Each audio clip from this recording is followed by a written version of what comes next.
মোৰ আগৰকেইটাৰ ভিডিঅ'ত দেখুৱাইছিলো যে বংকুৱালৰ মাথাউৰিটো ভঙাৰ ফলত আমাৰ অঞ্চলটোত বানপানীৰ কেনেকুৱা এটা পৰিস্থিতি হৈছিলে।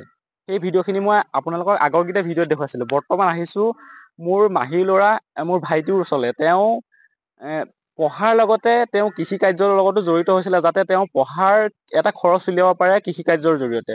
তেওঁ প্ৰায় 500 অধিক ভোট জলকীয়া পুলি তেওঁ খেতি কৰিছিলে। তেওঁ বহুত কষ্টৰে পুলি আনি লগাইছিলে যে তাৰ পৰা এটা ধনৰাশি লাভ কৰিব আৰু তেওঁ সেই পইচাৰে তেওঁ পঢ়াত অলপমান সহায় হ'ব বুলি।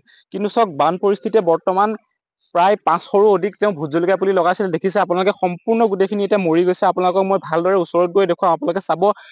500ৰো অধিক পুলি ভোট জলকীয়া পুলি তেওঁ লগাইছিলে, 500ৰো অধিক, আৰু বৰ্তমান সম্পূৰ্ণ গোটেইখিনি মৰি গৈছে। তেওঁ বৰ্তমান হতাশাত ভুগিছে যে ইমানখিনি কষ্ট কৰাৰ ফলতো তেওঁ একো লাভালাভ নাপালে। তেওঁ এটা সপোন লৈছিলে যাতে তাৰ পৰা এটা মোটা ধন লাভ কৰি তেওঁ পঢ়াত অলপ হ'লেও সহায় হ'ব।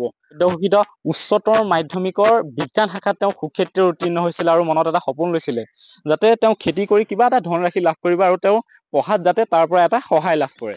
আহকচোন আমি তেওঁৰ পৰা জানো আহক, তেওঁ এই খেতিখিনি কৰিবৰ কাৰণে তেওঁকতো অৰ্থৰ প্ৰয়োজন হৈছিলে। তেওঁ কিমান অৰ্থ ইয়াত ব্যয় কৰিছিলে, এটা মনত সপোন লৈ তেওঁৰ পৰা আমি জানো আহক। হয়, আপোনালোকে দেখিবলৈ পাইছে চাৰিওফালে পানী। আজি ইয়াত দাদা আহিছে মোৰ বাৰীলে, আৰু বাৰীৰ অৱস্থা হৈছে এয়া। আচলতে মই কৰিছিলো এয়া, আপোনালোকে দেখিবলৈ পাইছে, ভোট জলকীয়া খেতি। আজি প্ৰায় 2 বছৰ আগতে মই খেতি কৰিছিলো।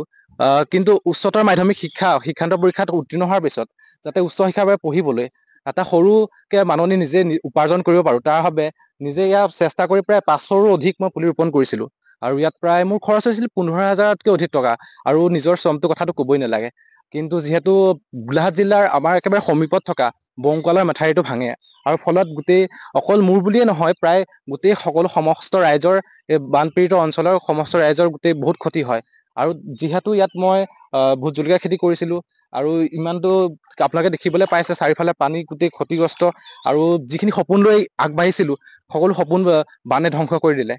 মই ভাবো যে আমাৰ মাননীয় মুখ্যমন্ত্ৰী ডাঙৰীয়া হওক বা জল বিভাগে আমাৰ এই অঞ্চলটো হওক, আমাৰ সকলো ৰাইজক বানপীড়িত এনে অঞ্চলৰ লৈ পেলাই যে এক ভাল পদক্ষেপ গ্ৰহণ কৰে, তেওঁলোকৰ দুখ কষ্টবোৰ আৰু শ্ৰমবোৰৰ যে অকমান সঁহাৰি জনায়।